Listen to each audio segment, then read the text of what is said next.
Salut tout le monde, aujourd'hui on a décidé de vous montrer une petite vidéo sur un truc simple à faire qui peut nous faire gagner du temps si on n'a pas le temps d'aller tout simplement chez le concessionnaire pour changer nos plaquettes de frein.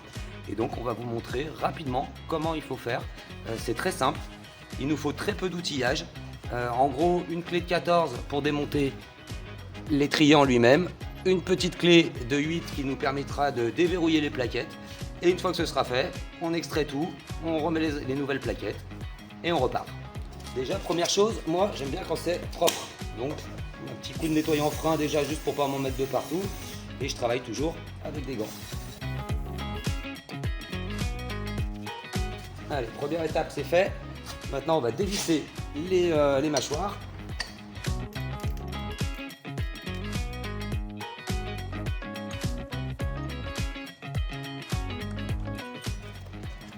Allez, première étape c'est fait, elles sont desserrées, le système est extrait.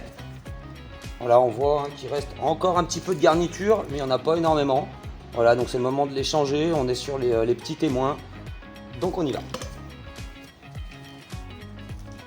Alors, comme les plaquettes seront plus épaisses, il va falloir pousser un petit peu les pistons, donc pour ne pas abîmer vos pistons en eux-mêmes, il faudra les repousser un petit peu. Alors j'ai oublié un truc, je vais d'abord rajouter un petit peu de nettoyant, hein, toujours important.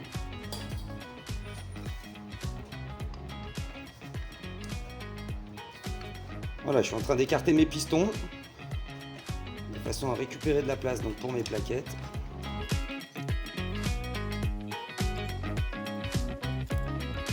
Allez, c'est tout bon. Maintenant on va libérer les plaquettes en elles-mêmes.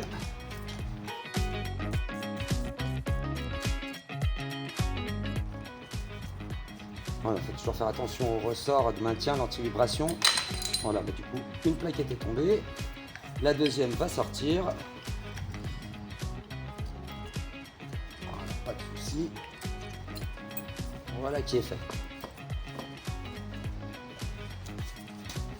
Voilà, plaquette usée, on voit bien qu'on est à la limite des petites gorges. Donc, elles sont à changer. On remet toujours de la plaquette d'origine. Perso, c'est ce que je fais également sur les Brembo. Voilà, on voit la différence d'épaisseur. Voilà, c'est encore un petit peu utilisable, mais on est vraiment sur la limite des témoins. Donc, on va partir sur du neuf.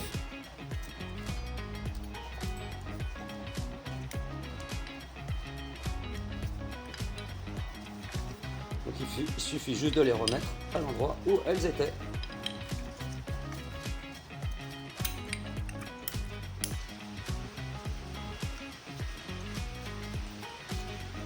Voilà, donc prêt à être remonté.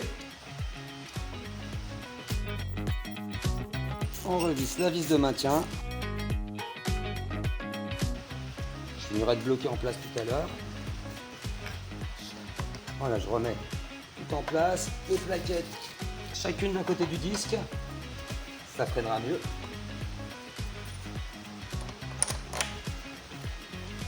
Les vis de fixation de l'étrier.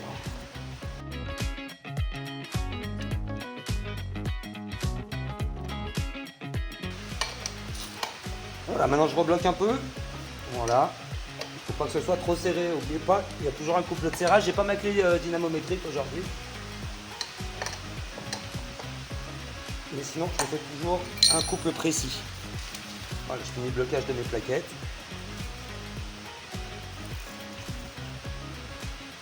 Et là, voilà, le disque avant droit est fait. Maintenant, on va passer à l'avant gauche. Voilà, donc nos plaquettes sont changées. Très facile. Moins de 10 minutes, les deux côtés, tout va bien. Il reste un dernier détail, super important, deux derniers détails. Le premier, c'est comme on a poussé les pistons, vous allez vous rendre compte que votre frein avant, il freine plus. Vous voyez, on va jusqu'au bout, donc là je pompe. Finalement, pour repousser les pistons en bas, voilà, ça se durcit à nouveau. Vous vous souvenez en formation, la partie molle, la partie dure, et là j'ai bien une partie très dure au bout, donc pas de souci. Et puis le dernier truc à faire, c'est comme ce sont des plaquettes neuves, il faudra prendre le temps de les roder ces plaquettes. Nous, ce qu'on fait sur le plateau, on élance la moto à 20-30 km/h, on fait un freinage doux, progressif, de plus en plus fort.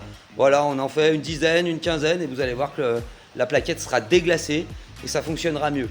Quand vous le faites à la maison, il faudra également prendre un petit peu de papier de verre pour prendre le temps, mais très fin le papier de verre, pour que finalement ébavurer un petit peu l'angle de la plaquette, ça vous évite les couinements, les grincements, ça provoque du mordant et surfacer très légèrement votre plaquette également. Voilà, mais avec un papier très très fin. J'espère que ça vous aura été. Vous avez été nombreux à nous poser des questions sur l'entretien des motos, on vous a fait ça, on a décidé de faire ça aujourd'hui. Et ça marche sur le CB500, évidemment sur le Hornet, hein, c'est les mêmes systèmes. Et toutes les plaquettes de frein, toutes les motos, ça va se ressembler au niveau système. Allez, à bientôt!